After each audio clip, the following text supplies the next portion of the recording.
Here's Susie, and she's all a tingle about her shiny new 73. She slides the key into the ignition lock, and as in her old car, she pumps the accelerator pedal 3 times. Then she turns the key to start the engine. Well, it didn't start.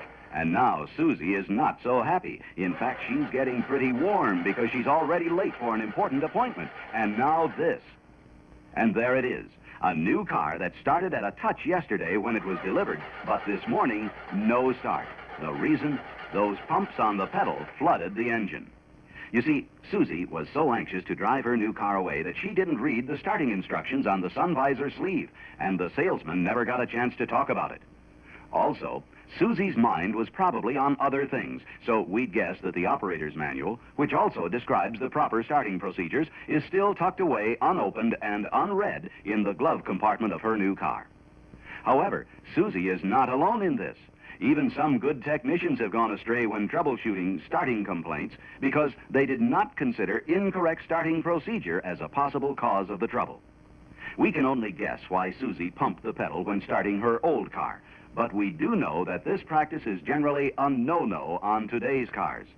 We also know that specified procedures must be followed or the engine will be difficult to start or may not start at all. The reasons why starting procedures are so important should be old stuff to master technicians who are familiar with the effects that the addition of emission controls have had on engine operation in general. Our engines have been redesigned.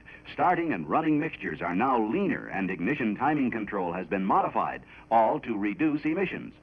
As a result, engine operation and emission control functions are now so closely integrated that you cannot deviate far from adjustment specifications anywhere along the line without causing trouble of some sort.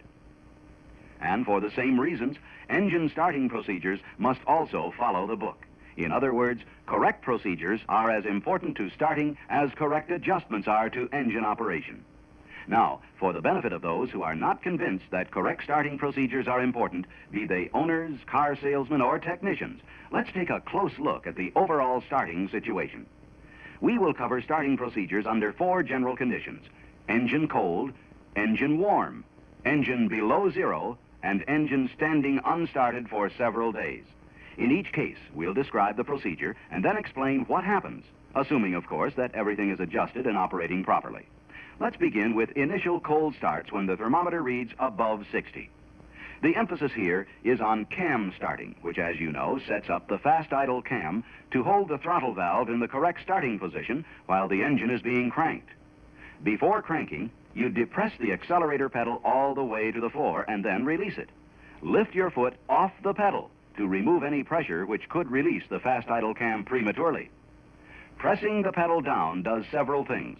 It unlocks the fast idle cam so the cam and choke valve can move to appropriate starting positions. It also pumps in a charge of fuel to wet the intake manifold walls so the starting mixture will not be seriously leaned out by surface absorption. Now, with the cam and choke in starting position, you energize the starter and hold until the engine starts. The accelerator pedal must remain untouched, even though the engine is now running. Allow the engine to run approximately 5 to 10 seconds, still without touching the accelerator pedal or shifting into gear. This permits the mixture flow and the combustion process to stabilize, so the engine will run without faltering. After this initial warm-up, tap the accelerator with the foot to allow the fast idle cam to reposition itself at a lower speed point. But do it gently, because an abrupt jab on the pedal can cause the cam to drop too far, and this may allow the engine to stall. Now you can shift into gear and drive the car away. However, avoid rapid or wide-open acceleration for the first few minutes, or the engine may stumble or stall. For initial starts, when the temperature is below 60 degrees, use the same procedure as for above 60, but allow the engine to run longer, about 10 to 15 seconds, before tapping the pedal to reduce fast idle speed. In either case, above or below 60 degrees, if excessive accelerator pumping has flooded the engine, it can usually be cleared out by flooring the pedal to admit extra air while cranking. If you momentarily stop cranking to protect the starter, continue holding the pedal down to the floor. That way you won't pump in extra fuel, which can extend the flooding condition. And this brings us to restarting after a die-out from an initial start. Here, the same procedure is applied across the board, regardless of the air temperature. In this case, you repeat the initial starting procedure again. Depress the pedal to the floor, release it, and then lift your foot off the pedal.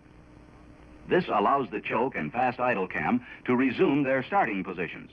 The manifold wall surfaces are now wetted, so the engine should start easily. Restart the engine and allow it to run at fast idle for a couple of seconds so combustion can stabilize. Then tap the pedal to reduce idle speed. Adequate warm-up time is the answer to most engine die-out problems. In the few seconds it takes to fasten seat and shoulder belts, to adjust the rear view mirror and tune the radio, the engine will stabilize enough so the car can be driven without stalling. Next, we come to restarting after partial warm-up. This is the engine which has been running for 1 to 5 minutes after the initial start and then stopped. The choke is now open and the fast idle cam is in off position. There is fuel vapor in the intake manifold, but it is still relatively cold, so we have in effect a lean starting condition. To supply the enrichment needed, we depress the accelerator pedal halfway to the floor. Then we release the pedal so the throttle can close and trap the fuel vapors in the manifold. As soon as the engine starts, depress the pedal part way to open the throttle to get a running mixture. At this stage, the idle mixture alone is not enough to keep the engine running. Now, if there's no start after cranking 5 seconds with the throttle closed, again press the pedal down part way so extra air can mix with the added fuel. No start after cranking 10 seconds probably means that the engine is flooded, so you'll have to floor the pedal to clear it out. In any case, do not operate the starter longer than 1 minute for each attempt. Wait for 2 minutes before trying again so you won't overheat the starter.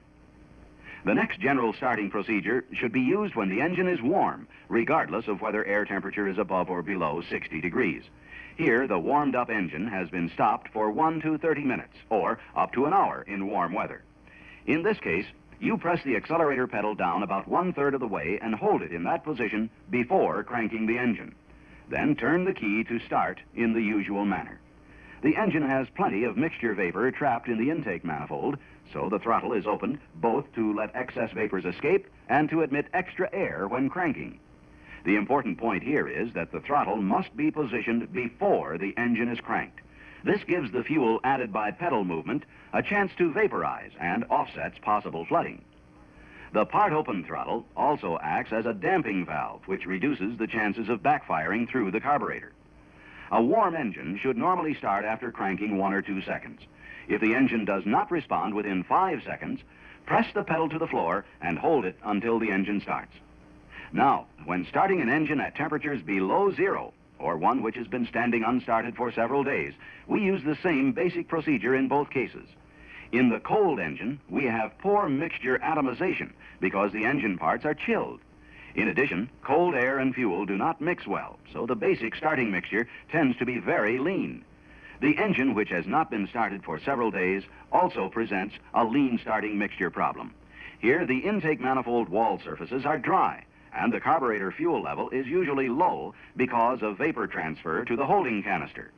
In both cases, a rich starting mixture should be available to all cylinders so the engine can start quickly.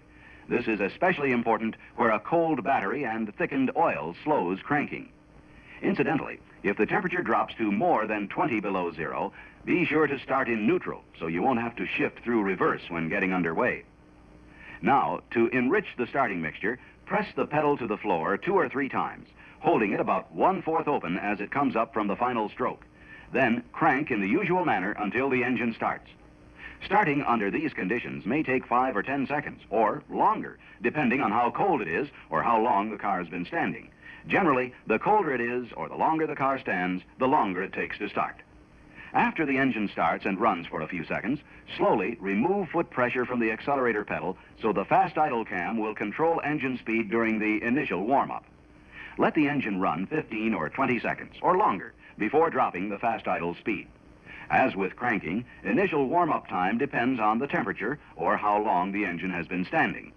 Here again, avoid rapid or wide-open throttle acceleration before the engine stabilizes. If the engine dies out, it can be restarted using the procedure described for initial starting at lower temperatures. Although this detailed coverage of starting procedure is intended mainly for technicians, it can also be most helpful in explaining the late model situation to others. For easy retention, Basic starting procedure can be summarized like this. Engine cold.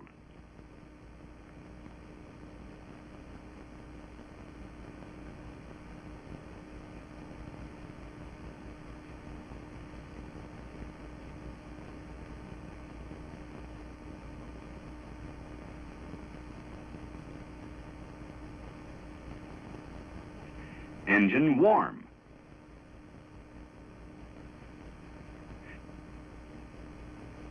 Engine below zero or standing unstarted several days.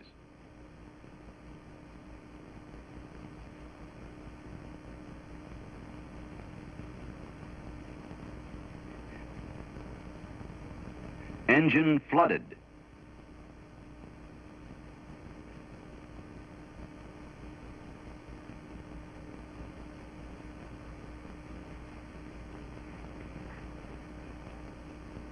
And that's the story on getting them started.